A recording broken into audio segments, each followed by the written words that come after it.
Bismillahirrahmanirrahim. Alhamdulillahi rabbil alamin. Wassalatu wassalamu ala asrafil anbiya'i wal mursalin sayyidina Muhammadin wa ala alihi wa sahbihi ajma'in. Asyhadu an la ilaha illallah wahdahu la syarikalah al-malikul haqqul mu'min. Wa asyhadu anna sayyidana wa nabiyyana wa maulana Muhammadan abduhu wa rasuluh as-sadiqul wadil. Amin. Salawat dan salam selalu kita aturkan kepada junjungan baginda kita yang mulia, baginda yang kita cintai, Nabi Muhammad sallallahu alaihi wasallam, beserta seluruh keluarganya, seluruh sahabatnya, dan seluruh pengikutnya, termasuk di dalam kita hingga yaumil qiyamah. Alhamdulillah wal alhamdulillah, puji syukur kita haturkan kepada Allah Subhanahu wa ta'ala yang pada malam hari ini kembali kita dipertemukan di dalam majelis yang dimuliakannya Allah Subhanahu wa ta'ala.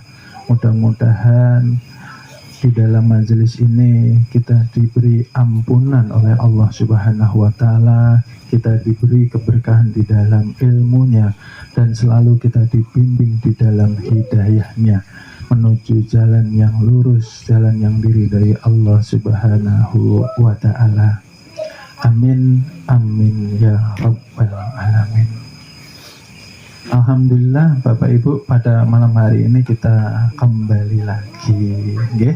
Mohon maaf minggu yang lalu kita sejenak istirahat dikarenakan suatu hal yang belum memungkinkan untuk kita menyelenggarakan pengajian. Alhamdulillah pada malam hari ini kita dipertemukan kembali di dalam judul bab mengenai khalwat menuju kepada Allah Subhanahu wa ta'ala. Khalwat yang harusnya kita sudah mampu merasakan nikmatnya bermesraan dengan Allah dan Rasulnya, yang harusnya di dalam khalwat ini kita mendapatkan ketenangan, ketentraman, kita mendapatkan selalu di dalam jalan petunjuknya. Lalu di dalam perjalanan menuju khalwat seringkali kita mendapatkan berbagai halangan dan rintangan yang pada intinya kita belum mampu menuju khalwat itu sendiri kepada Zat yang Maha Suci. Pada malam hari ini insya Allah akan kita kaji bab mengenai apa sebabnya di dalam khalwat kita belum mampu menerima nur cahaya daripada Allah Subhanahu wa ta'ala ke dalam qalbu kita. Karena berkhalwat diharuskan kita mampu menerima cahaya nur itu tepat mengenai qalbu kita, yang nantinya diharapkan mampu menyinari perjalanan kita menuju Zat yang Maha Suci, ya. Karena yang menjauhkan manusia daripada Allah Subhanahu wa ta'ala kebanyakan karena mereka lalai daripada berzikir. Karena lalainya berzikir inilah penyakit hati makin menumpuk. Setelah makin menumpuk, maka semakin gelap keadaan hati. Otomatis maka akan semakin mengeras keadaan hati itu dan selanjutnya akan susah menerima nasihat, ya.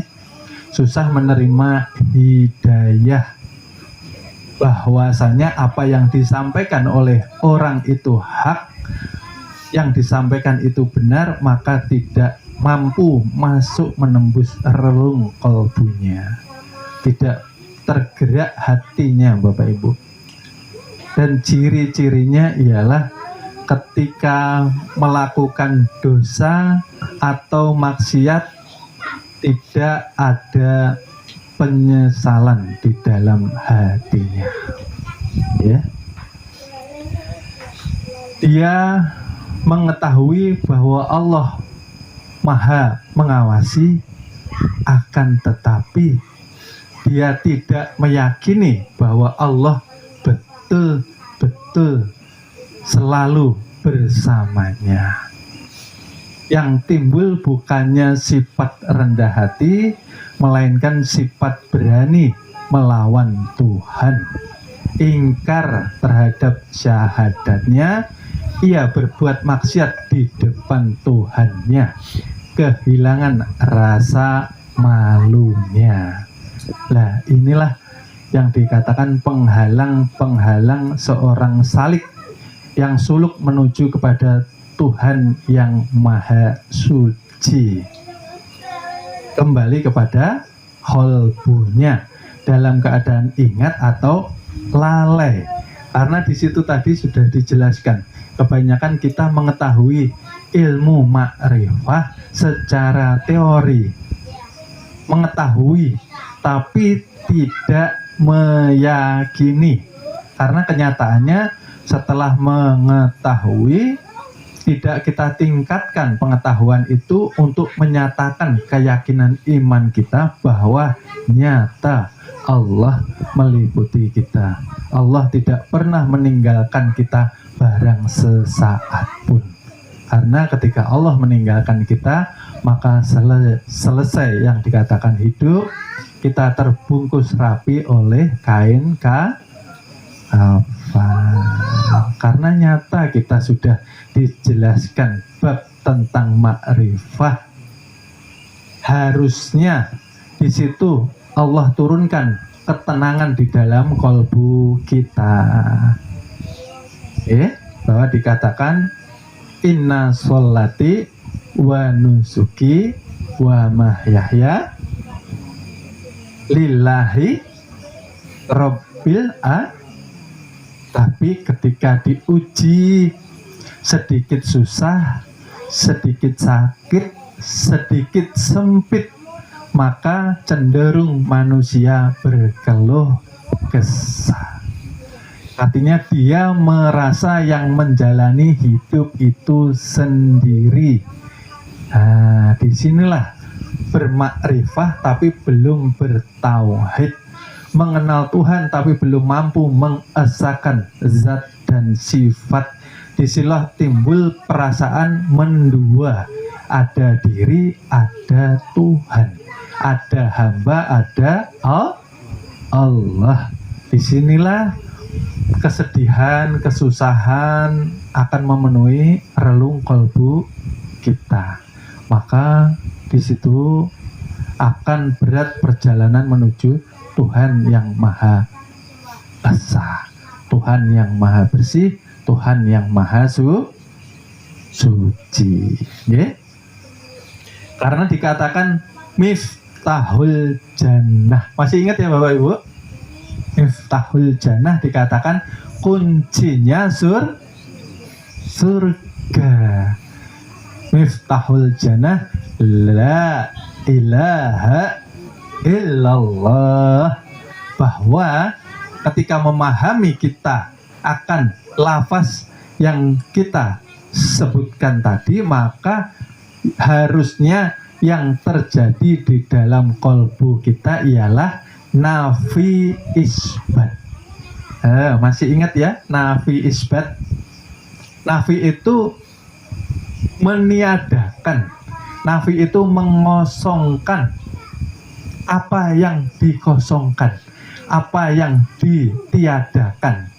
Ananiyah, sifat sifat keakuan, bahwa nyatakan yang kita cintai, yang kita muliakan, yang kita utamakan, yang kita ganang-ganang. Nah, ganang-ganang apa? Diingat-ingat, yang kita muliakan, yang kita junjung tinggi, tiada lain hanyalah Allah Subhanahu wa Ta'ala.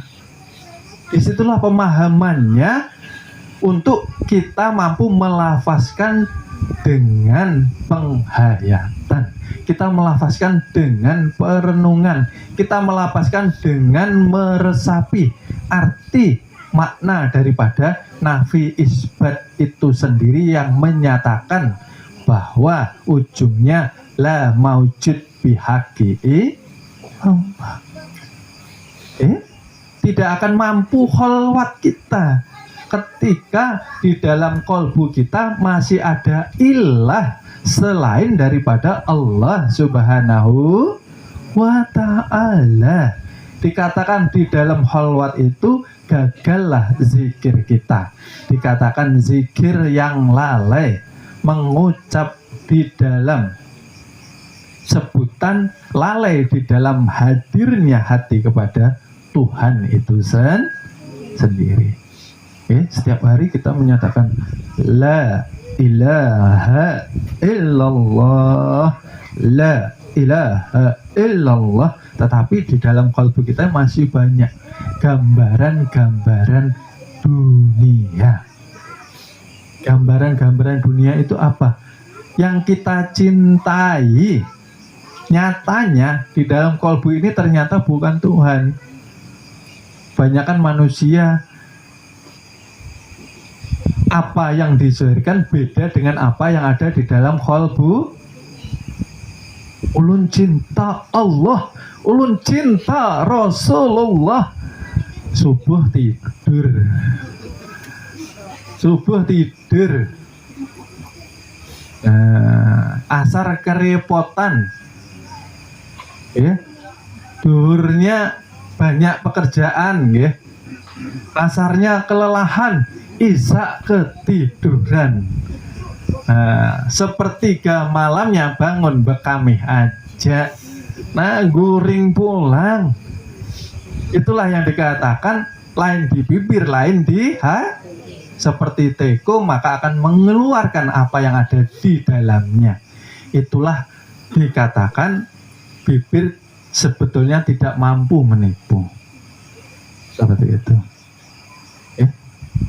Ulun ini cinta pada Allah. Di alam kubur mengharapkan syafaat dari Rasulullah Sallallahu Alaihi Wasallam. Tetapi tidak ada sifat satupun yang kita teladani. Yang pertama sidik, jujur kepada Tuhan, jujur kepada diri, dan jujur kepada manusia. Disinilah kholwat seorang salik kepada Tuhannya gugur, Bapak Ibu. Dia melafazkan la ilaha illallah, yang diutamakan selain Tuhan. Dia mengerjakan dosa tanpa merasa berdosa. Dia mengerjakan maksiat tanpa terbebani. Hilang rasa malu, nyatanya paham secara teori, tapi tidak ada iman di dalam hati. Menghadapi kehidupan masih ketakutan, masih kekhawatiran. Contoh, ketika kita di hutan atau pulang dari sini sendirian, terkadang-kadang masih terlintas ketika melewati hutan atau kuburan, jangan-jangan kuntilanak menyapa, jangan-jangan. Ini yang terpikirkan di dalam diri kita ialah segala sesuatu yang kita belum mampu mentauhidkan zat dan sifat di dalam tajalli wujud yang dikatakan insan. Bukankah aku lebih dekat daripada urat nadimu? Allah yang berkata. Maka sungguh mengherankan jika manusia merasa ketakutan. Artinya banyak bayang-bayang yang masih melekat di dalam kalbunya. Oleh sebab itu kholwat, ya, kholwat itu mampu dikerjakan ketika kita itu bisa seperti orang tidur, Bapak Ibu. Orang tidur itu hilang. Yang hilang apa, Bapak Ibu? Merasakan akuan diri. Saya namanya si Fulan bin Fulan. Saya punya suami si Fulan, punya anak si Fulan, punya kendaraan, punya rumah. Lah, itu yang melekat gambaran yang harusnya dilepas, Bapak Ibu.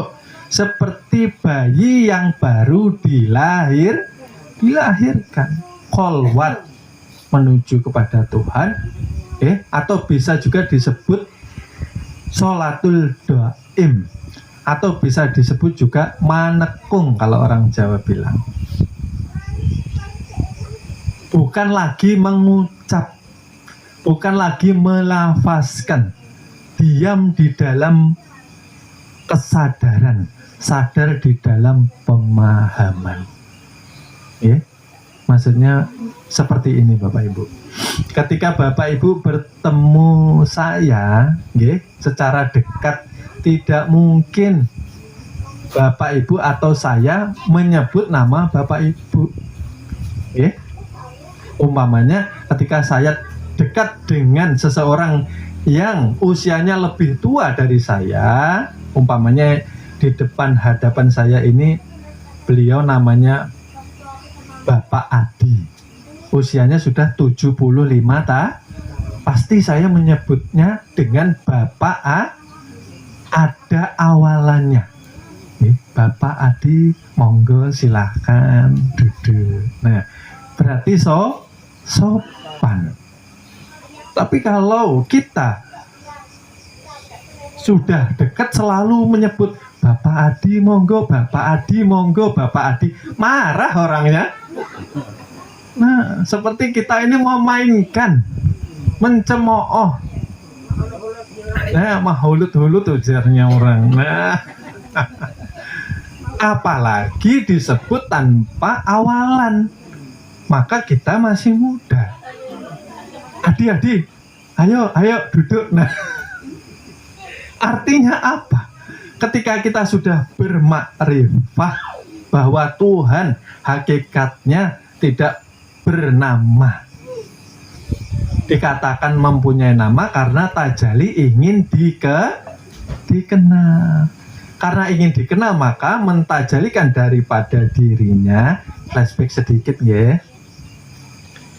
Karena ingin dikenal, Bapak Ibu, karena ingin ada yang menyebut, maka ditajalikan supaya ada cermin untuk melihat dirinya sendiri. Maka tajali yang dikatakan Nur Allah lalu menjadi tajali Nur Muhammad. Zat disifati dengan sifat, akhirnya terlihat kezohirannya. Oleh sebab itu, Bapak Ibu, sebanyak tulisan ini hakikatnya awalnya dari satu titik, Bapak Ibu. Satu titik tajali menjadi huruf A, B, C, D sampai Z.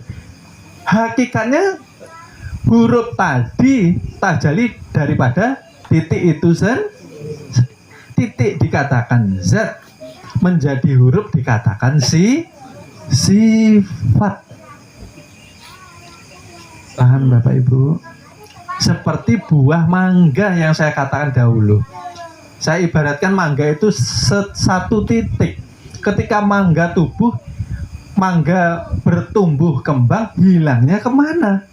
Menjadi pohon, dahan, ranting, daun, lalu tajali kembali menjadi buah Nah, hilangnya kemana? Esa.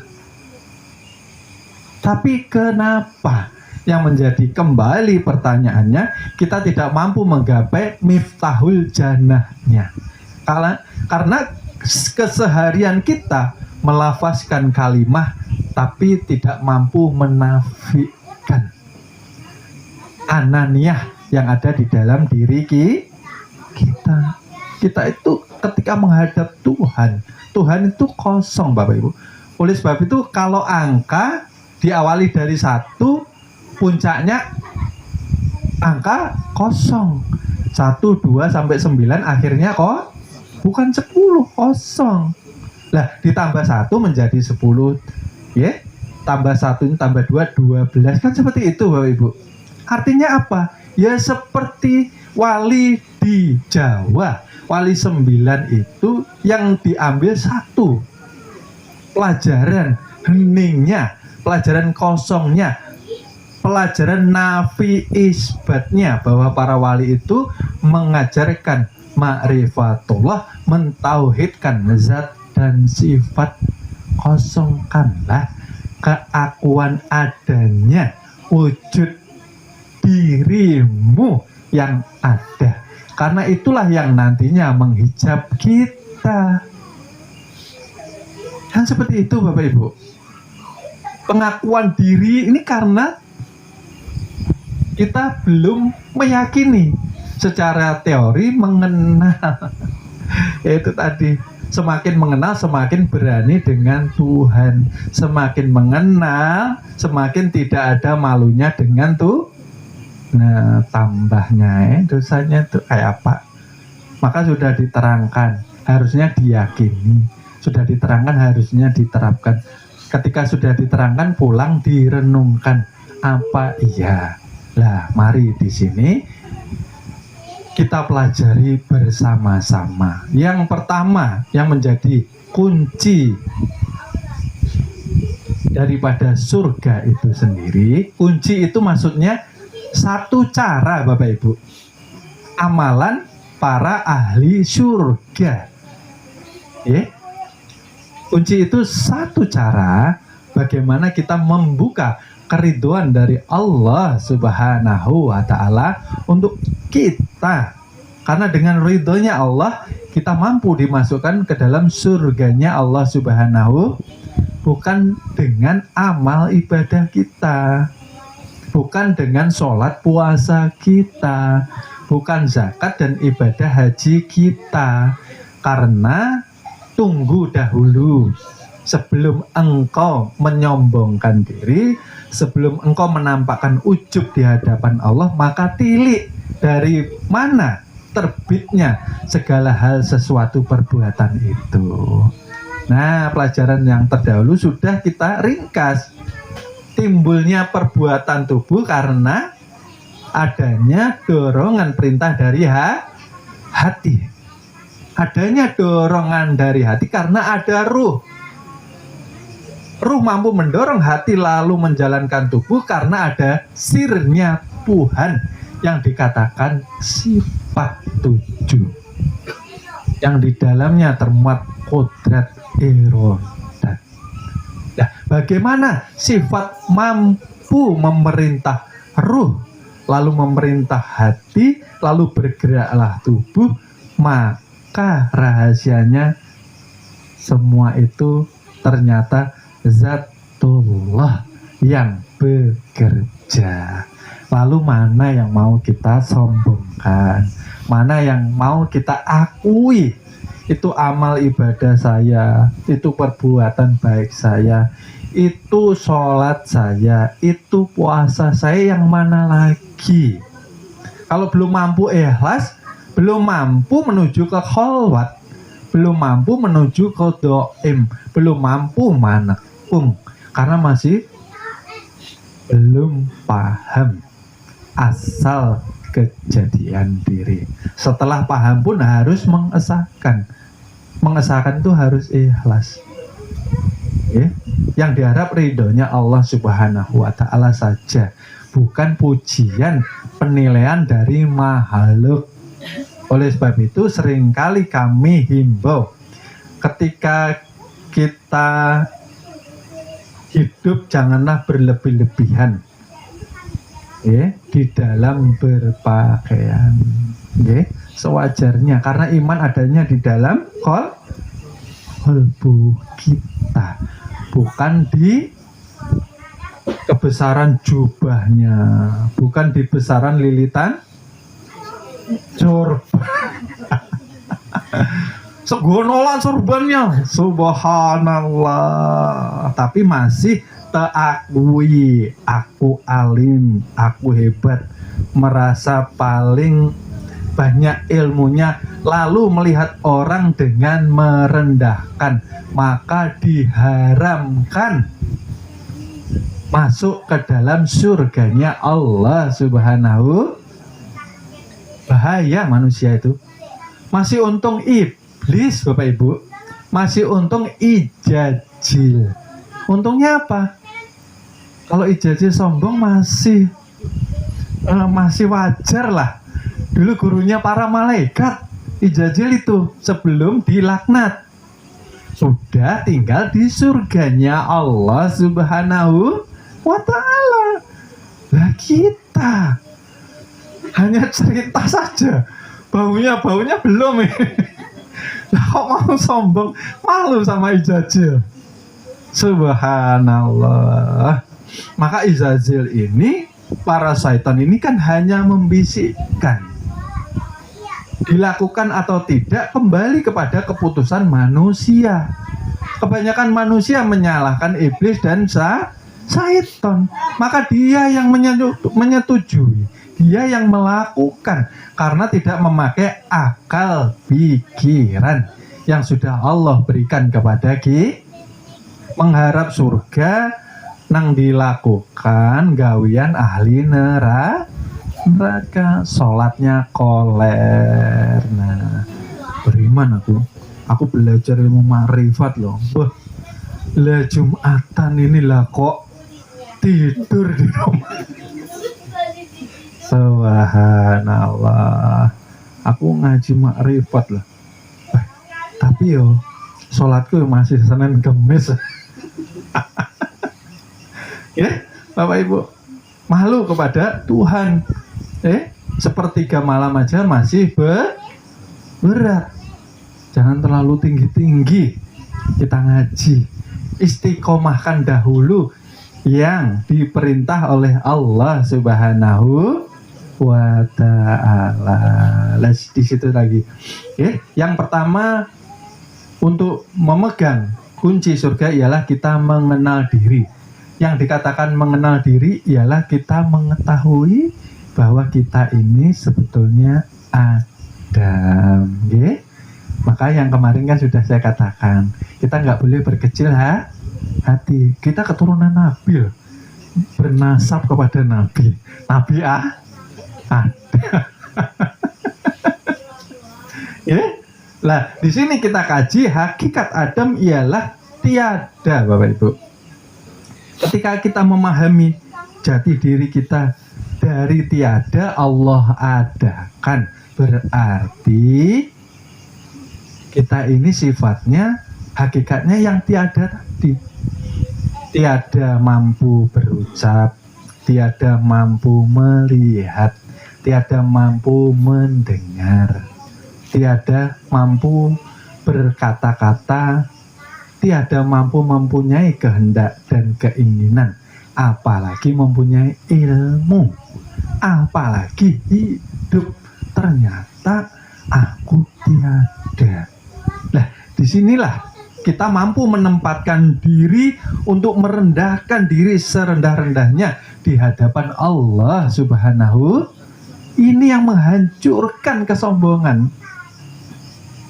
Merenung, oh iya, dari tiada malu kalau merasa ada, karena yang mengadakan juga Allah Subhanahu. Dari satu tetes air ayah dan ibu masuk ke dalam rahim ibu, alam kesucian dengan pernikahan yang suci, maka Allah membentuk sesempurna-sempurnanya diri kita. Lalu Allah meniupkan ruh daripadanya, baru kita hidup. Berarti mati yang dihidupkan. Okay? Nah, setelah kita paham, maka binasalah pengakuan diri atau ananiah kita, Bapak Ibu. Disinilah sifat para wali. Mereka menyembunyikan ibadahnya, menyembunyikan amal kebaikannya dari pandangan makhluk. Tapi tetap mereka taat sholat 5 waktu. Menyembunyikan itu bukan berarti ketika ke masjid lalu sholatnya menyendiri. Bukan berarti sholatnya terus menjauh. Lalu terlihat orang berbeda dengan yang lain. Maksudnya bersembunyi itu justru masuk ke dalam safnya seluruh jamaah yang ada di masjid itu, untuk menutupi yang namanya kewaliannya. Karena yang tahu wali ialah yang menjadikan, yang mengangkat wali itu sendiri, Allah Subhanahu wa Ta'ala. Yang mengaku-ngaku wali biasanya wali murid. Nah, wali murid menghadap kepala sekolah. Kalau ngaku-ngaku berarti tidak diakui. Jadi ketika kita belajar ilmu seperti ini, jangan dinampakkan pesan saya. Sholat biasa, masuk ke dalam saf. Kan sudah ada imamnya, kita tetap makmum. Secara zahir kita mengikuti imam, secara batin seluruh masjid mengikuti kita, karena kita yang bermakrifat, kita yang bertauhid. Seperti itulah. Tapi jangan dicampur adukkan. Tidak lama dijemput polisi, penistaan agama. Paham gak? Nah, justru yang seperti ini, mempunyai ilmu seperti ini, kita simpan rapat. Karena ilmu pakaian dalam. Okay? Cukup kita yang mengetahui. Okay? Nah, seperti itu. Okay? Ketika kenal diri, maka binasa ananiah. Jika kita masih merasa ada diri, kita masih belum timbul yang namanya sifat malu pada Tuhan, kita berbuat semau-maunya, bukankah kita belajar ilmu ma'rifah ini, yang pertama yang diharapkan berubahnya akhlak budi pekerti kita. Yang tadinya mudah membenci orang, mudah menyumpahi orang, mudah berburuk sangka kepada orang, maka kita rubah.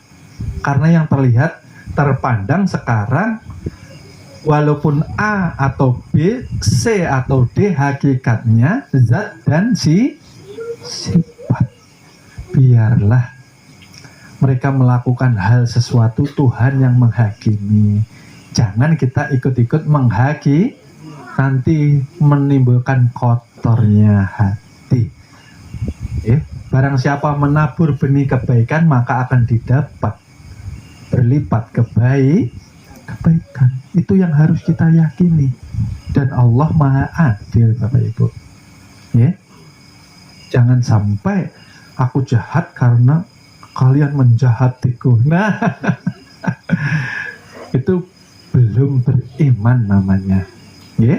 Kalau di fase awal kita belum mampu meniadakan ananiah, berarti kita harus rajin belajar.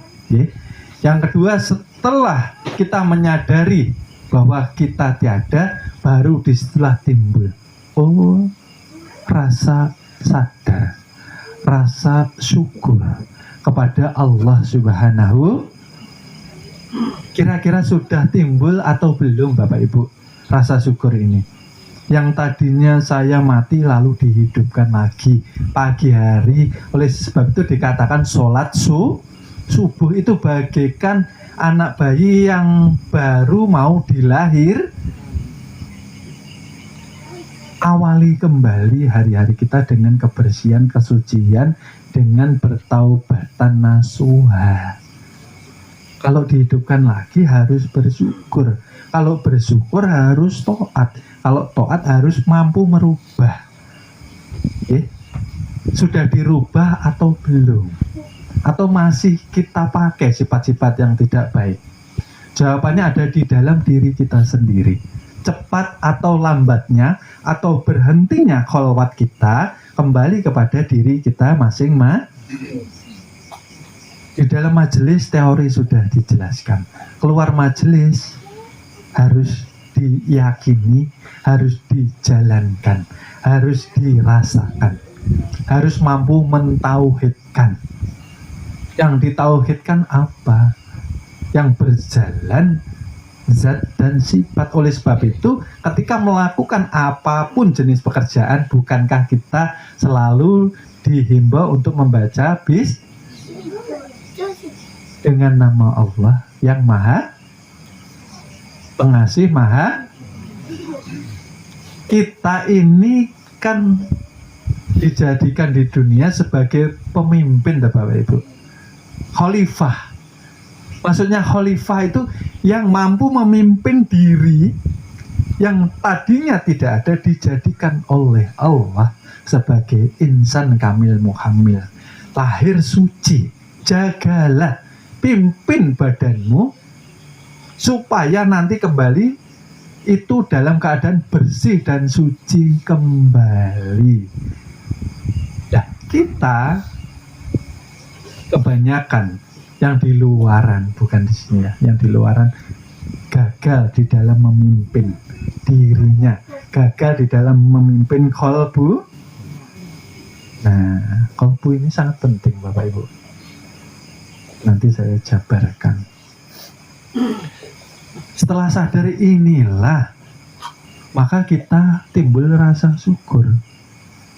Oleh sebab itu, ketika sholat kita masih Senin Kemis, akhlak kita belum berubah, dikatakanlah di situ kita belum bersyukur.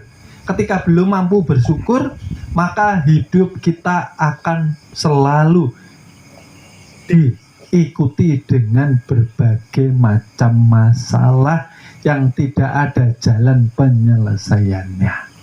Rawat, Bapak Ibu. Hidup itu penuh masalah, jengkel bawaannya. Ya? Munyek, nggak ada jalan keluarnya. Ya? Sedih, susah, terus-terusan. Kenapa?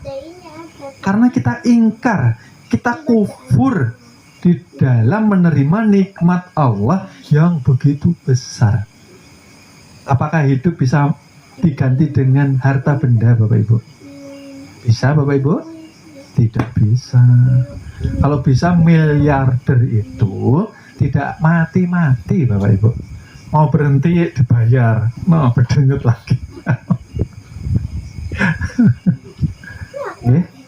Disitulah rasa syukur kita dipertanyakan kepada Allah. Setiap hari kita makan, rezekinya Allah. Kita bergerak, dibantu oleh Allah. Bukankah tidak akan mampu jasad bergerak tanpa adanya ruh? Ruh itulah tajalli daripada kebesaran sifat Allah Subhanahu wa ta'ala. Belajar ilmu makrifah setelah mengenal, mentauhidkan dengan rasa, Bapak Ibu. Melihat Tuhan itu kan dengan kolbu, bukan dengan mata zahir kita. Allah ada karena kita yakin adanya hidup yang Allah titipkan, yang tajalli di dalam diri kita. Betul, Bapak Ibu? Oleh sebab itu, la ilaha illallah artinya tiada nama melainkan yang ada hanya wujudnya saja, ya Allah. Oleh sebab itu, bagaimana diusahakan ketika berpulang kita bertubuh kalimat la ilaha, bukan mengucap. Bertubuh artinya sudah kita pakai nafi isbat di dalam keseharian kita. Seperti itu loh, Bapak Ibu. Lalu kenapa kita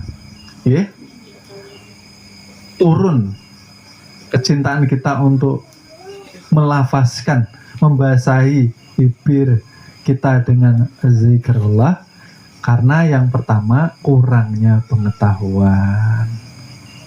Orang kalau tahu, kalau kita baca fadilah zikir itu apa Bapak Ibu? Sudah baca ya? Zikir itu yang diingat apa? Yang diingat kebesaran, keelokan, kenyataan, tajali daripada zat sifat yang sudah nyata, dikatakan insan kamilmu, dikatakan ilah Muhammad Rasulullah, bukan Nabi. Ini yang perlu dipahami. Kalau Nabi itu Nabi kita, mempunyai kepangkatan Nabi dan Rasul. Kalau ini utusan yang Allah tiupkan ke dalam jasad batang tubuh manusia yang masih janin. Itulah utusan yang asalnya bersih suci harus kembali bersih dan suci. Nah itu tadi. Kalau sudah berzikir Bapak Ibu, fadilahnya luar biasa. Hidup tenang, hidup tentrang, serba kecukupan, selalu dibimbing dan dilindungi oleh Allah Subhanahu wa ta'ala. Pengen Bapak Ibu? Pengen. Nah, makanya harus ngaji, harus istiqomah. Ini istiqomahnya awal gajian. Nah, dompet penuh istiqomah. Nah, akhir tanggal tua. Nah, berangkat enggak. Nah, bimbang, mudah bosan, dan timbul rasa malas. Itu yang mencegah kita untuk membasahi lisan kita untuk terus mengingat zat dan sifat yang sudah terjadi di dalam diri kita. Okay? Maka mari kita cari apa yang menyebabkan kita lambat menuju kepada yang maha suci, yang dikatakan Allah, nama kebesaran Tuhan ini sendiri. Pangkalnya ialah di dalam kolbu karena kolbu atau hati manusia ini penuh dengan penyakit hati atau nifak batin. Bapak Ibu, ini gambaran ya secukupnya mengenai kolbu kita ini. Dari awalnya sudah banyak penyakit hatinya. Kalau tidak kita basuh, tidak kita bersihkan dengan zikrullah, maka akan ditambah penyakitnya oleh Allah Subhanahu wa ta'ala. Oleh sebab itu, zikir awal pembersihan, tashiyatul qalbiyah, ialah membersihkan penyakit hati dengan zikrullah, nafi isbat. Masih ingat ya nafi isbatnya? Dari pusar ya Bapak Ibu ya. Dari pusar, la ilaha, dada sebelah kanan, illa di ubun-ubun, Allah kita hujamkan ke dalam kolbu atau jantung kita. Jadi berputar. Kenapa berputar? Ini untuk mengendalikan, memutari hawa nafsu supaya melemah kelakuan yang tidak baik, sifat iblis dan syaitonnya supaya melemah. Ya Bapak Ibu ya.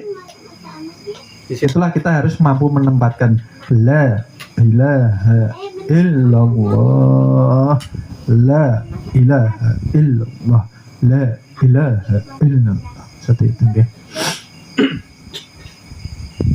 Yang di bawah ini Bapak Ibu namanya lubat, tempatnya hawa ini. Makanya Nabi Adam turun ke bumi gara-gara Siti tapi tidak boleh kita menyalahkan, karena ini sudah cerita yang disempurnakan oleh Allah Subhanahu wa ta'ala. Akhirnya hadir kita saat ini di dunia ini. Hawa Bapak Ibu, disinilah tempatnya, di lubat, tempatnya Hawa ini pengaruh yang tidak baik atau pengaruh yang kotor, zulumat. Kalau ini tidak dizikirkan Bapak Ibu, maka dia akan mengalir kepada yang namanya hati sudur. Kalau tidak dibersihkan, maka akan mengalir ke hati sudur. Yang tadinya hawa atau pengaruh yang tidak baik karena tidak dikontrol, tidak dibersihkan, berpadu menjadi nafsu. Dikatakan hawa nafsu yang tidak baik, yang sudah tidak bisa dikendalikan karena di awal tidak dicegah, tidak dibasuh dengan zikrullah. Adanya hawa bertemu dengan nafsu, dikatakan nafsu yang sudah tidak terbendung lagi. Hawa nafsu, umpama telinga ini mendengar orang yang tidak disenangi langsung menyala, ya kan? Hawa karena tidak pernah dibasuh mengalir ke nafsu, bisikan-bisikan yang tidak baik, pengaruh yang tidak baik. Pukul saja, nah, hajar saja, bunuh saja, nah, memanas langsung. Ketika telinga memanas, maka mata memerah. Nah, yang terjadi apa Bapak Ibu? Kesetanan. Akal pikiran tidak berhenti. Yang memimpin syaitan atau hawa nafsu, karena pengaruh tidak berzikir. Berarti kan sangat berbahaya Bapak Ibu, ya. Lalu ketika hawa nafsu menguasai, tidak cepat dibersihkan, ya. Lalu hati sudur ini, karena merasa dia sudah tidak bisa terbendung, maka timbul yang namanya mengalir kepada hati fuad. Sifatnya takabur, sifat riya, sifat buas. Nah, sifatnya siapa Bapak Ibu? Sifatnya ijajil.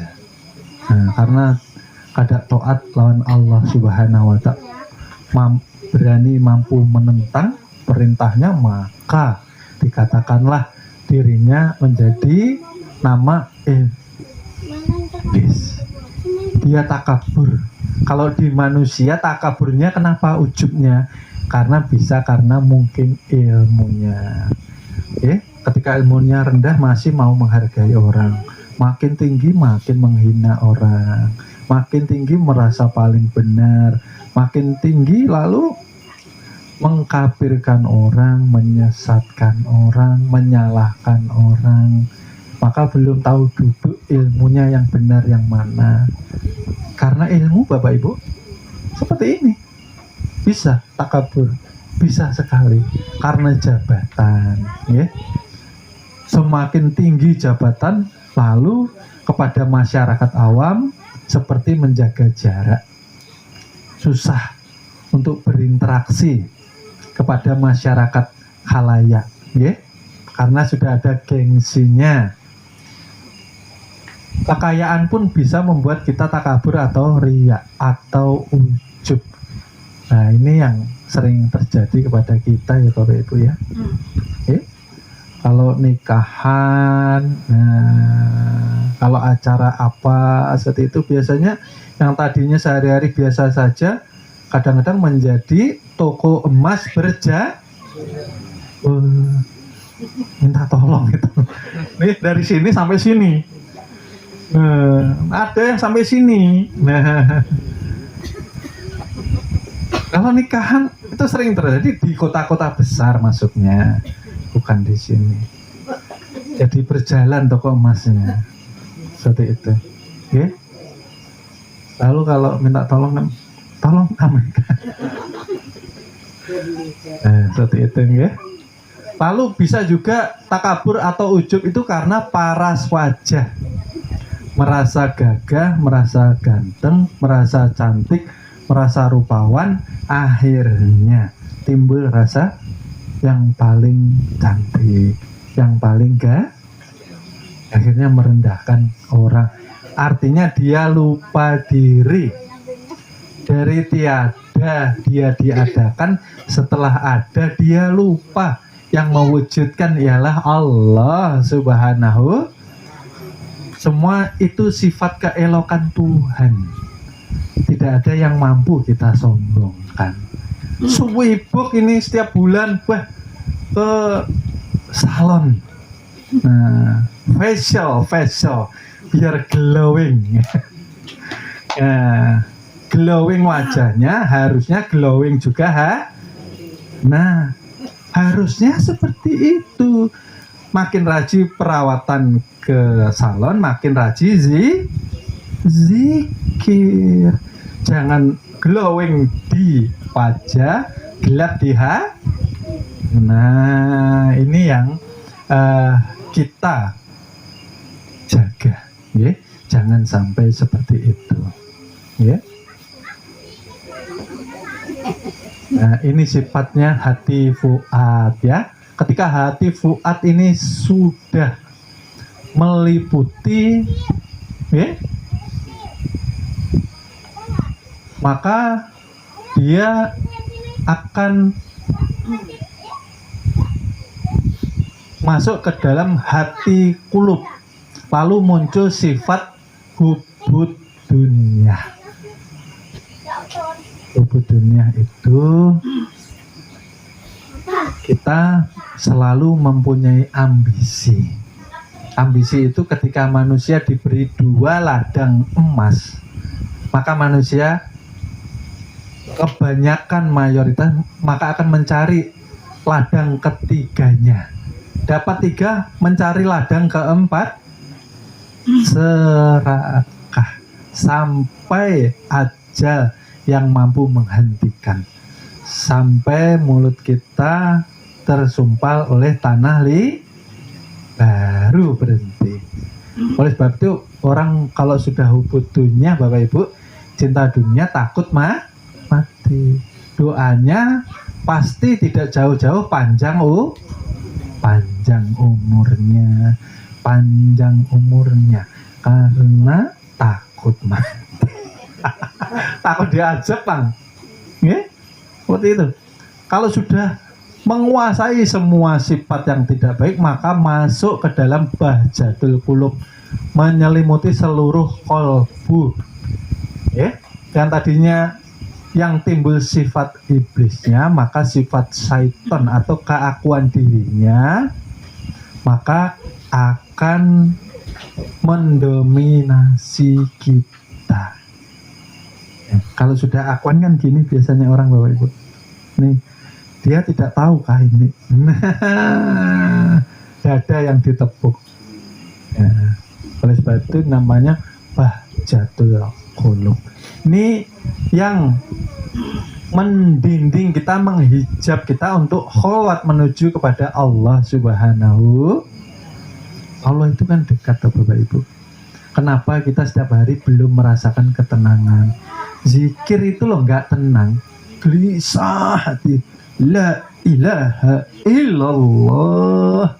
Nah, tapi ini dia masih meragukan janji Allah. La ilaha illallah.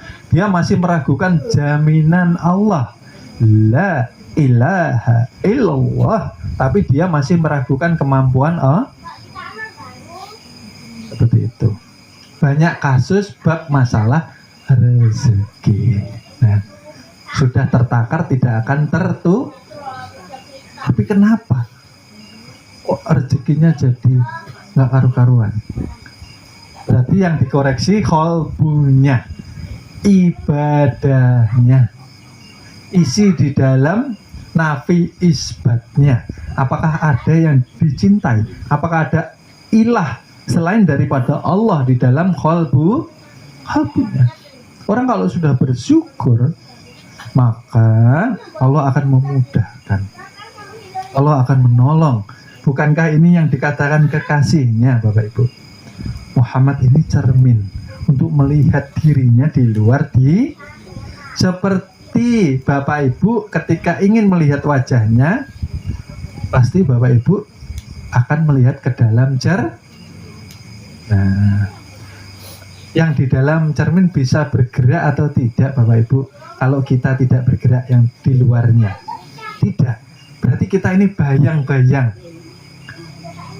Kalau sudah tahu bayang-bayang, yakinlah Allah akan selalu mendampingi kita.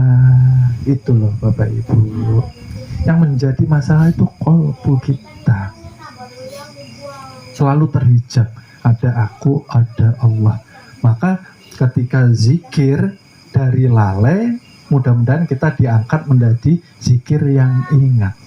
Zikir yang ingat itu zikir yang sudah tanpa huruf, sudah tanpa suara, hanya dirasakan saja. Seperti itu Bapak Ibu. Makanya tadi saya bilang, diri ini tidak bernama, yang ada hanya wujudnya saja. Dikatakan nama pemberian orang tua, nyatanya A, B, C, D asalnya dari satu tetes air ayah dari I. Seperti itu. Timbullah nanti yang namanya kasih sayang Ar-Rahman dan Ar-Rahim. Beragama alatnya harus berubah yang baik. Kan ada Rasulullah, figur suri tauladan terbaik bagi umat Islam. Kebanyakan kita masih sangat amat jarang meneladani sifat dari junjungan Nabi besar kita. Di sidiknya belum lolos, berarti belum mendapat sidik, amanah, tablik, di sidiknya sudah banyak yang gugur. Kalau merasa jujur kepada Tuhan, maka kada boleh berbuat maksiat, karena yang melihat dahulu itu Allah, sifat basornya. Lalu kita diperlihatkan, itu sistematisnya, cara kerjanya. Allah dahulu yang mendengar dengan sifat samanya, baru kita diperdengarkan. Nah itu loh yang harus kita pahami. Ya, bagaimana kita berbuat yang dimurkai Allah, kita berbuat yang tidak disukai Allah, sedang basornya dahulu yang melihat. Berarti kita tidak sadar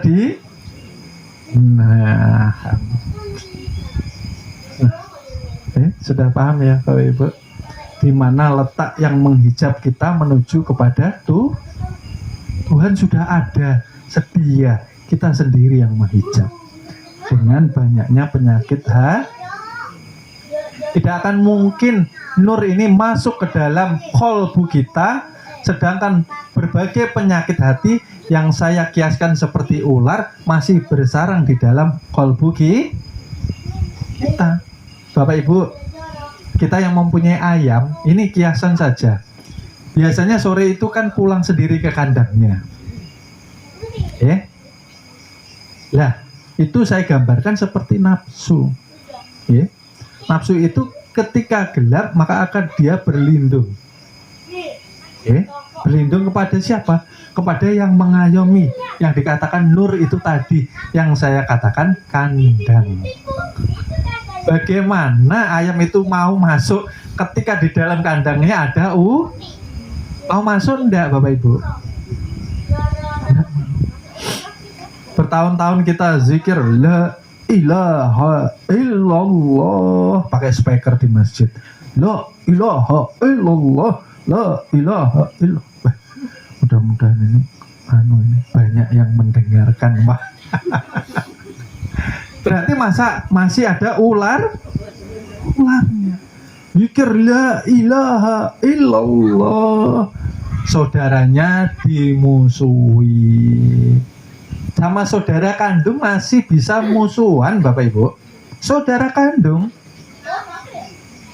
masalah tidak seberapa, bermusuhan, masih berani melafazkan kalimat la ilaha.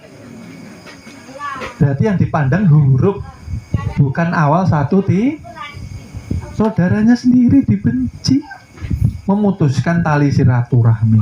Sama adiknya musuhan, sama kakeknya, sama kakaknya membenci, mendendam. Berarti kalimat itu lalai diucapkan, bukan sadar. Pahamkah Bapak Ibu? Ketika melafazkan itu harus sadar. Ketika sadar bersih. Ketika bersih ular harus keluar dari kandang. Baru ayamnya mau Paham nggak Bapak Ibu? Berzikir tapi makin dekat dengan syaitan. Berzikir makin dekat dengan iblis. Zikir yang lalai, sifat yang tidak baik masih dipelihara. Ya, la ilaha illallah. Subuh hilang nggak tahu kemana. Isaknya yang kencang, maghribnya yang kencang. Nah seperti itu, okay? Ketika kita sudah mampu, kita lanjutkan. Ketika kita sudah mampu membersihkan yang namanya nifak batin atau najis batin tadi, maka baru timbul yang namanya ini loh Bu yang katakan iman. Jadi kita ini mudah bilang beriman, tapi masih banyak penyakit hati, berarti belum beriman. Maka dinyatakan di pelajaran, setelah bersih baru muncul iman. Iman itu yakin dengan syahadatnya, asyhadu alla ilaha illallah. Berarti sudah dipenuhi yang namanya mahabbah, cinta kepada Allah. Berimanlah. Setelah kita menjaga keimanan yang tadi dengan istiqomah, apapun yang terjadi kita tetap beriman. Ada kalanya kita saat ini sedang diuji susah rezeki Bapak Ibu, jangan berkeluh kesah, itu pantangan. Kalau kita meniti jalan Tuhan, pantangan. Jangan sekali-kali mengeluh. Kalau kita mampu melewati, maka keberkahan, keberlimpahan rezeki tidak akan putus kepada kita. Setelah iman dijaga, maka baru timbul di dalam kalbu kita ini Islam. Nah inilah Bu, hakikat Islam itu berserah di tawakal kepada Allah Subhanahu wa ta'ala. Oleh sebab itu dikatakan Islam itu suci, Islam itu selamat. Karena ketika sudah tawakal manusia dikatakan Islam, dia sudah berlindung kepada Tuhannya. Ketika kita melafazkan la ilaha illallah, maka kita berlindung Bapak Ibu. Paham berlindung Bapak Ibu? Berlindung ini ketika ada gelas, kita berselindung di balik gelas. Yang terlihat kita atau gelasnya Bapak Ibu? Gelasnya. Maka ketika yang terlihat gelas yang berjalan di muka bumi, maka akan mendapatkan yang namanya kemudahan, keberlimpahan, dan keberkah. Bukan kita lagi. Oleh sebab itu, apapun yang kita kerjakan, baca bismillah, tawakkaltu 'alallah, la haula wala quwwata illa. Yang la haula itu kita, yang ila billah itu yang berdiri di depan kita ini loh. Maksudnya, pahamkah Bapak Ibu? Jangan merasa ada di baru. Nah, apa yang kita pegang menjadi berkah. Apa yang kita usahakan berlimpah. Ada orang mau menyalahi dagangan kita, Allah yang menjaga Bapak Ibu. Jangan khawatir, Apalagi biasanya pedagang itu banyak sekali yang terdapat penyakit iri dan dengki. Dagang makanan, dagang apa saja, harus pegang ilmu ini, Masakan baru matang masih mendidih, bisa basi, bisa. Seperti itu kan, artinya kita yang mempunyai usaha berarti jauh daripada jauh dari pemahamannya. Padahal tidak pernah manusia itu jauh dari itu. Allah yang mengatakan aku lebih dekat daripada orang. Karena jauh dari pemahamannya, jauh dari prasangka, maka Tuhan mengatakan aku akan sesuai dengan prasangka hamba. Kalau engkau merasa aku jauh, maka ya jauh pertolonganku, jauh perlindunganku, jauh keselamatan. Oleh sebab itu, kalau di majelis kita kan sudah dibekali ya, membaca 3 nama suci ya. Ini walaupun didengar orang lain, kalau mereka belum menjadi murid tidak berfungsi, Bapak Ibu, nggak usah takut, karena penerangan hanya untukmu.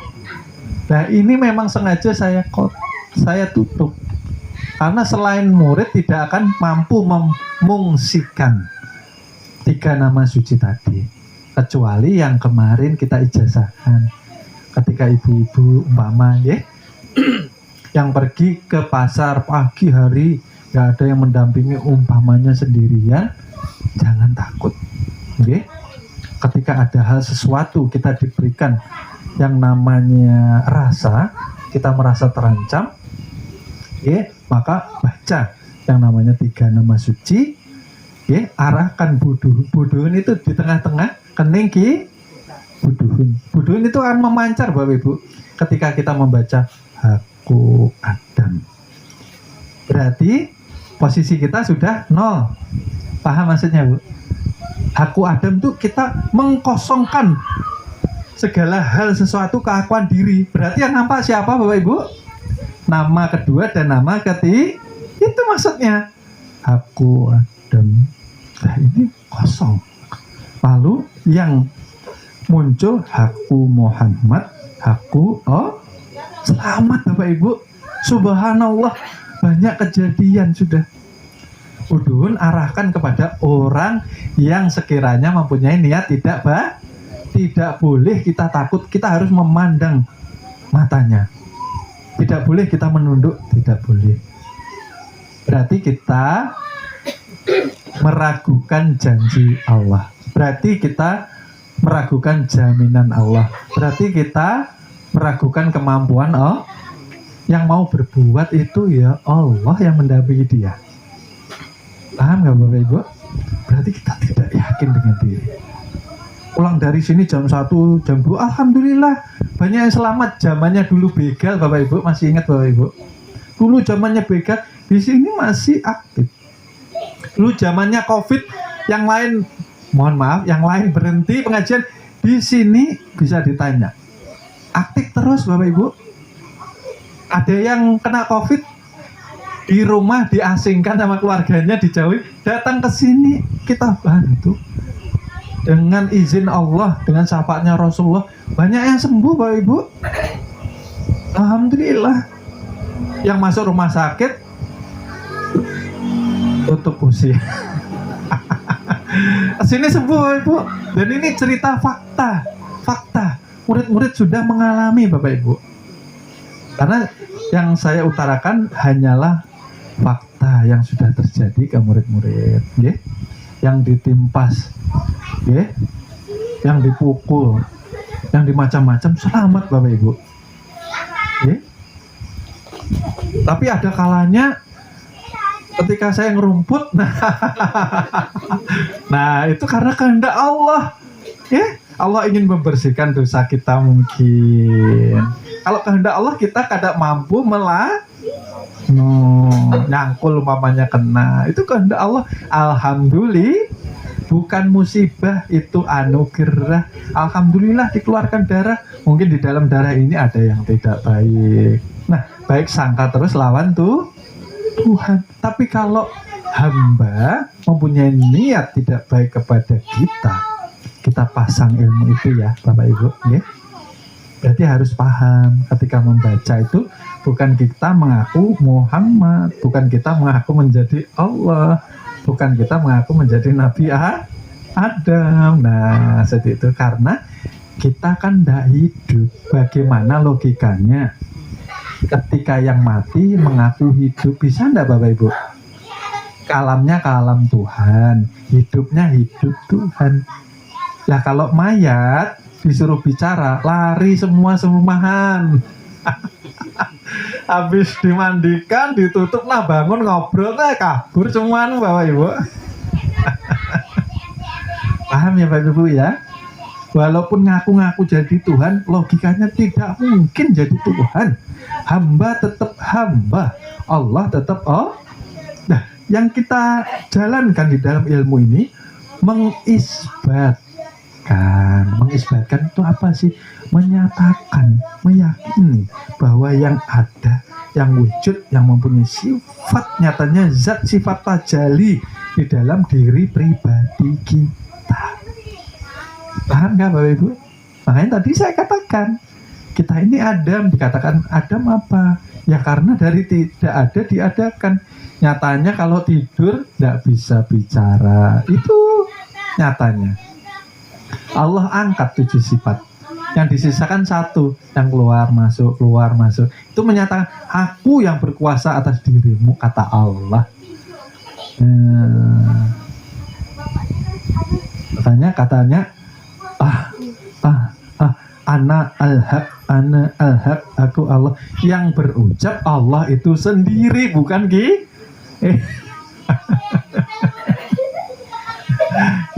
paham ya Bapak Ibu? Seperti itu. Baru timbul yang namanya Islam. Baru kita dikatakan inna lillahi wa inna ilaihi raji'un. Berarti kalau belum berserah diri, belum berselindung di balik kalimat la ilaha illallah, belum dikatakan Islam secara hakiki. Itu loh Bu. Islam KTP banyak. Tapi yang banyak juga yang bersyahadatnya asyhadu alla ilaha illallah. Menyebut, ditunjuk, nggak ngerti kenapa kok satu. Menyatakan ini esa, ini ahad, yang ada hanya aku, yang lain tajaliku, maksudnya kan kayak itu. Bagaimana kita mengaku-ngaku?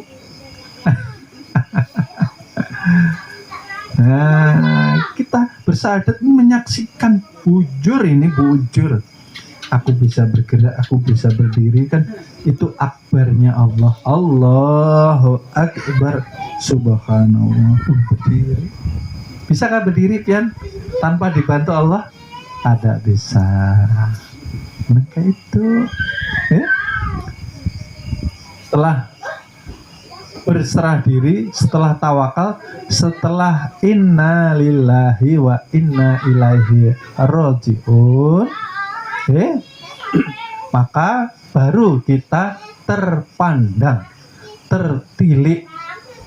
Segala hal, sesuatu ternyata hanya tajalli daripada zat dan sifatnya Allah Subhanahu. Disinilah kita mulai berhati-hati Bapak Ibu. Berhati-hati kita bicara, kita bertindak, kita berucap, kita berkelakuan. Jangan sekali-kali menyakiti yang paling terdekat. Ya, ini sering saya katakan, yang paling terdekat, karena lingkungan kita ini keluarga. Jangan menyakiti hati istri kita,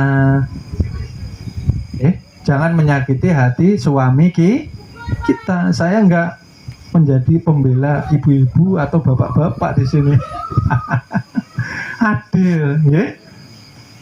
Jangan merasa bekerja lalu merasa berkuasa terhadap seorang semena-mena, salah sedikit pukul. Hati-hati ya. Segala perbuatan maka akan dihisab. Hati-hati. Nanti di akhirat seluruh batang tubuh akan bersaksi. Aku melakukan kayak ini ya Allah. Aku melakukan kayak ini Nah, yang sudah kayak apa? Istighfar, minta ampun lawan Tuhan. Jangan diulangi lagi. Istri mentang-mentang dia ditampar, ditendang. Subhanallah. Berarti yang dilihat bukan satu titik ini tadi.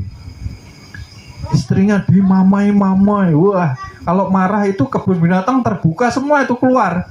jerapah, kura-kura, kuda. Ada namanya manusia.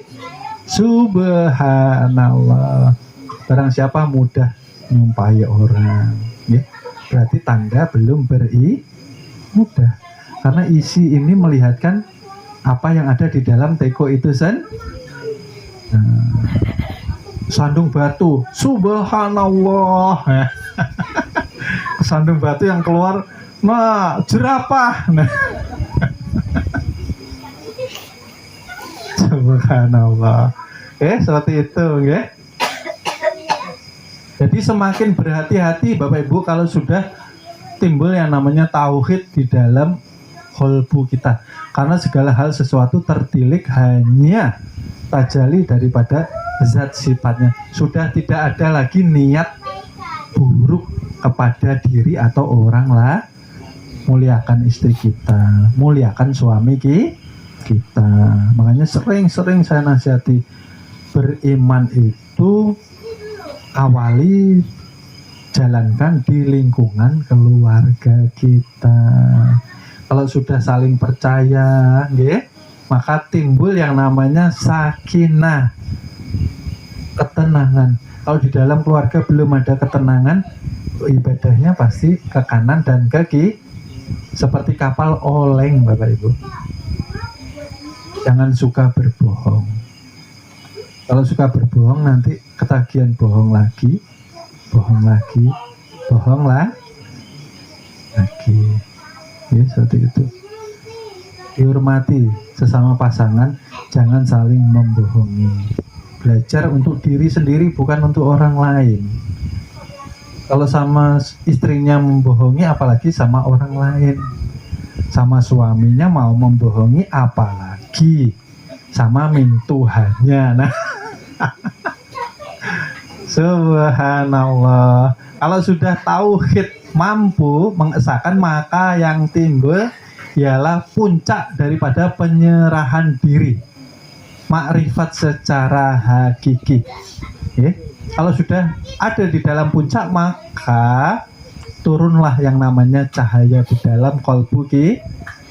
Ini yang akan menuntun kita, Bapak Ibu. Karena kalau kholwat, daim, manekung, kita belum ada nur cahaya. Kalau berjalan tidak ada lampu, kita bisa lurus atau jalan kita pasti akan terkena barang-barang, Bapak Ibu. Terkena barang gelap.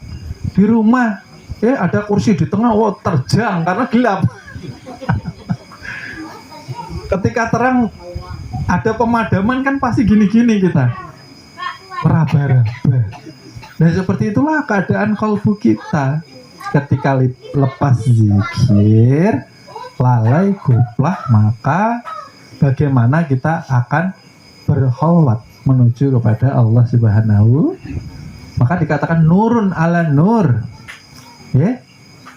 Ketika kita berjalan melalui cahaya, maka harus ada cahaya dahulu. Kembalilah kepada cahaya awalmu, maksudnya.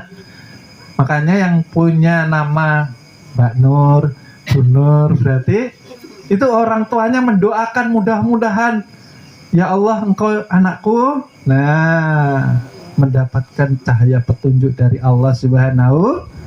Nah, alhamdulillah. Nah, sering disebut ini. Nah, seperti itu. Nah, setelah kolbu itu bersih dan suci dari berbagai penyakit, di dalam hati ini tidak ada ularnya, Bapak Ibu, maka disinilah mulai terpegang yang namanya kunci memasuki ridhonya Allah Subhanahu. Hakikat surga itu sebetulnya ketika kita bertemu dengan kekasih kita, Bapak Ibu. Bukan nanti, sekarang. Ketika kita bertemu dengan Dia yang mempunyai zat dan sifat, disinilah kenikmatan yang tiada tara. Mau dibawa kemana? Inggih, iya, nah, mau. Nah, karena sudah bertemu dengan zat yang betul-betul kita cinta, tidak ada masalah. mau engkau uji, mau engkau apakan, ulun berserah diri ya Allah, la ilaha. Sudah dikikis kotoran hati, kotoran pikiran, meniadakan perbuatan jahat, maksiat. Masih ada enggak ini? Kalau masih ada, zikirnya dikatakan lalai, tidak akan sampai kapanpun. Makanya kan rugi kita Bapak Ibu, belajar hari ke hari, la ilaha illallah, tapi tidak ada yang dikikis, tidak ada yang dihilang. Nah, karena yang dinyatakan, yang ditetapkan ini yang maha suci, yang suwung, yang kosong tadi. Seperti itulah maksudnya. Oleh sebab itu ketika kita daim, ketika kita menekung, ketika kita kholwat Bapak Ibu, posisi boleh dengan bagaimana saja, dan di mana saja. Tapi sebaiknya lah kita terhubung dengan udara yang bebas. Kalau tidak bisa ya di dalam rumah ya enggak apa-apa. Kalau di luar ini takut dilihat orang bagaimana seperti orang bertapa, ngapain? Ya, berdiam diri. Yang didiamkan apa Bapak Ibu? Seperti orang mau tidur, yang didiamkan apa? Yang hilang identitas diri. Bayi itu loh Bapak Ibu, kan tidak tahu ini warna merah atau putih, tidak tahu ini emas atau tahu, ya kan? Dikasih dua-duanya dibuang semua. Anak kecil tidak ada yang dia ingat, tidak ada yang dia tahu. Dia berdiam sediam-diam. Yang dirasakan hanya yang menghidupi tubuhnya, dialah napas. Makanya ketika kita sudah dekat dengan yang dikatakan Allah Subhanahu wa Ta'ala, maka sudah kita tidak sebut-sebut lah. Kalau disebut lagi marah. Ya kayak tadi, Bapak Andinya di samping saya umpamanya, Andi. Nah, cepet dia. Tahu kita sudah dirasakan kehadirannya, dirasakan nyatanya sudah menghidupi saya, nyatanya memberi 7 sifat kepada saya, nyatanya sudah memberi nikmat kepada saya. Itu dirasakan. Hati dilepaskan seluruh identitas. Entah ini aku sekarang ini kepala rumah tangga, aku ini Pak RT, Pak RW, Pak Kades, Pak Camat. Nah, dilepas semua. Aku punya ini, dilepas semuanya. Hingga kita mampu menapaki yang dikatakan angka kosong, sampai kita ke dalam tahap hening, tidak ada apa-apa, membawa kepada Tuhan, tidak memiliki maksud apa-apa. Tuhan sudah sedia, makanya diam. Sudah hilang huruf, suara, amalan yang kita cari kemana-mana. Zikir Pak Ustadz, zikir yang paling bagus apa? Zikir yang paling ampuh, zikir yang paling hebat. Tiada lain, tiada bukan. Puncaknya tetap nafis la ilaha. Karena menenggelamkan keakuan diri, menimbulkan, menyatakan tajalli Allah yang sudah nyata. Inilah nyata tajalli melalui, nah ini yang perlu dihati-hati, melalui zat dan sifat, ruh dan jasad, menjadi insan kamil muka, menyatakan bukan mengaku. Nah, kalau sudah seperti itu, maka nanti napas yang keluar masuk kita yang tadinya tidak terasa, akhirnya menyala dia Bapak Ibu biasanya. Seperti kita membakar kembang api. Seperti kembang api yang air mancur itu. Nah, ketip-ketip itu. Kalau kita sudah lambat laun, ketika merasa nikmat, maka napas itu seperti cahaya gemerlap masuk tubuh. Lalu tubuh akan menyala. Ketika tubuh menyala, bukan lagi yang terlihat fisik, tetapi ketika tubuh menyala cahaya, maka akan banyak kejadian yang akan menguji keimanan ketika menyala Bapak Ibu, tubuh akan dibersihkan. Makanya tidak usah bingung, tidak usah kaget ya. Ketika daim, ketika kholwat atau manekung, maka tubuh akan terkadang yang bergetar bagian perutnya, ya bergetar. Nah seperti ini, kadang tangannya, kadang kepalanya, kadang menggigit semua. Ikuti ya Bapak Ibu, ya ikuti apa saja, karena itu membersihkan daripada perbuatan-perbuatan yang kita perbuat yang mengotori jasad atau batang tubuh kita. Getaran itu melepaskan rekaman-rekaman yang tidak baik yang kita ramukul orang. Wah ini kemana-mana ya. Terkadang, mohon maaf, terkadang jangan takut seperti itu ya. Setelah itu getaran hilang, kita tenang lagi, masih menyala, lalu nanti hadir apa saja itu. Jangan takut. Mau tiba-tiba ada, biasanya yang timbul yang paling kita takuti selama hidup. Umpamanya takut ular, yang timbul ular. Seakan-akan mau melilit, mau makan kita. Biarkan. Seperti awal kejadian diri. Dari tiada Allah mengadakan. Berarti yang mau melilit saya, yang mau makan saya itu ya dari tiada. Berarti ya dia hakikatnya tiada juga. Walaupun terasa terlilit, jangan tidak boleh ya. Hakikatnya menguji. Di sini hilang apa tidak? Atau tetap istiqomah atau istirahat? Nah, apa yang kita takuti? Kalau takut pocong, nah pocongnya duduk di depan kita, ya tawa-tawa. Ya. Nah kalau kita sudah di sini sudah berdiri semua, nggak lama ya kita kabur itu. Tidak boleh ya, tetap tenang, tetap dilatih terus seperti itu. Maka setelah kita lolos daripada ujian-ujian, maka kita akan diangkat seperti tidak menapaki bumi lagi, seperti di tempat yang kita tidak pernah kita huni, kita tidak pernah kita datangi, seperti di padang ilalang yang sangat luas tapi penuh dengan cahaya. Nah, tenang di situ, nggak ada siapa-siapa. Nanti nggak usah bingung, nggak usah takut. Kalau takut kembali lagi. Nah, nggak ada siapa-siapa. Nah, seperti Rasulullah ketika sampai Sidratul Muntaha, yang ada siapa? Hanya Rasulullah. Betul. Nah, begitu. Ketika itu nanti bisa bertahan, tapi biasanya ini latihan berkali-kali Bapak Ibu. Tidak bisa langsung seperti ini. Saya hanya menjelaskan sedikit saja.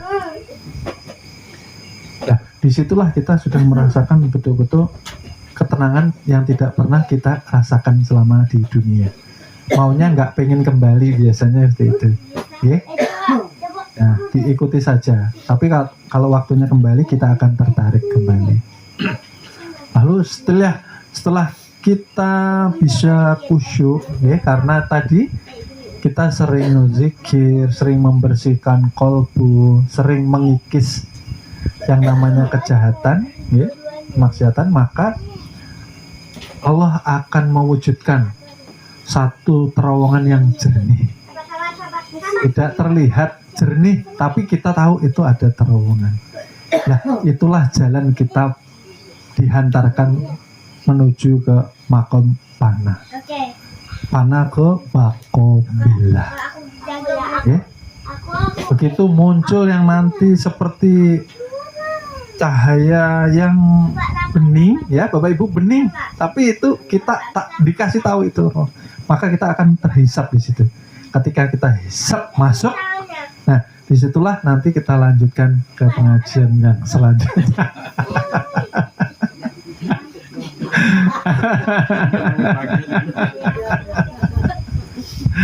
Okay? Dan itu perlu latihan yang Kita harus rajin ya Bapak Ibu ya, rajin. Yang nggak baik-baik jangan disimpan. Kan pagi kita diberi pelajaran oleh Allah Subhanahu Wa Taala. Pagi manusia pasti kebanyakan buang air karena kotoran pasti menjadi penyakit kalau ditahan. Kalau nggak bisa pasti ke dokter, pasti cari Nah kita kalau sudah tahu ini nggak bagus untuk hati saya, keluarkan. Hati bukan tempat sampah. Ya? Ini saudaranya pernah nyakiti, aku tidak akan melupakan kejahatannya. Padahal sudah 20 tahun berjalan. Subhanallah. Berarti diingat kejelekan orang. Jangan, berarti kita nyimpan kotoran selama 20 tahun. Sehari saja disimpan sudah berulat. Subhanallah. Ini 20 tahun masih diingat. Tidak akan aku lupakan kekejamanmu. Subhanallah. Ini tempat yang bersih, tempat yang suci. Jangan dijadikan seperti tempat kita yang rugi. Dari Allah kembali kepada ikhlaskan, maafkan. Itu sifatnya Rasulullah mengajarkan kepada kita. Ya, seperti itu. Disinilah yang tadi ketika masuk terowongan tadi, maka lenyap daripada memakai keakuan diri. Di sini sudah inna lillahi wa inna ilaihi rajiun. Disinilah baru timbul yang namanya la maujud bihaqi.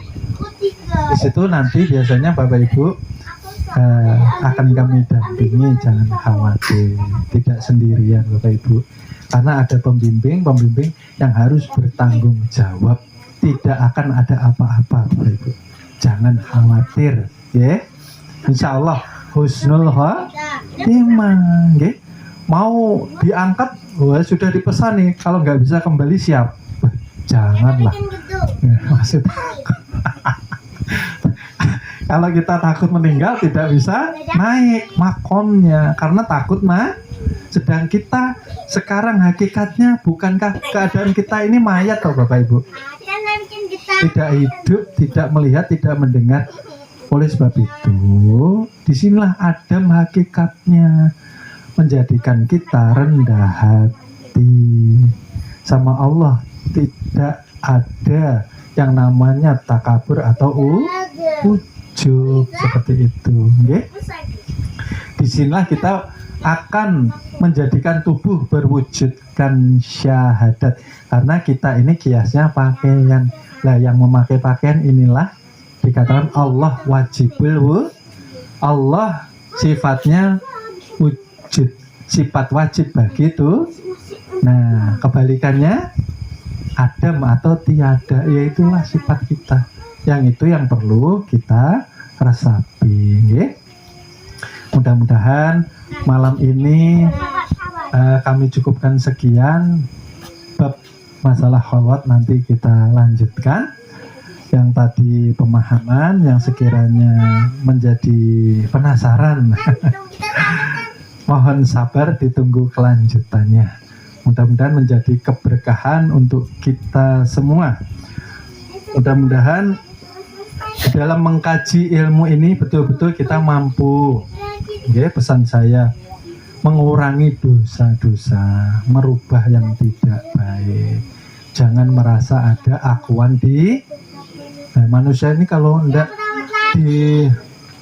ibaratnya tidak diberi teguran, kadang-kadang tidak sadar-sadar, okay? Merasa bisa bekerja, ya seperti itu, lalu lupa uangku, kekayaanku, kunya itu loh yang menghijab. Ya kalau nggak dibantu Allah ya ndak hidup, ya ndak berdiri, ya ndak punya ilmu, nggak ingat apa-apa, okay? Mengurangi dan mengisi sifat yang terpuji agar tajali sifat-sifat dari Allah Subhanahu wa Ta'ala. Mungkin cukup sekian pelajaran dari kami. Mohon ampun, mohon maaf sekiranya masih banyak sekali kekurangan, kekilafan di dalam kami menyampaikan amanah, karena kesempurnaan hanya datangnya daripada Allah Subhanahu wa Ta'ala. Kami cukupkan sekian. Terima kasih. Wassalamualaikum warahmatullahi wabarakatuh.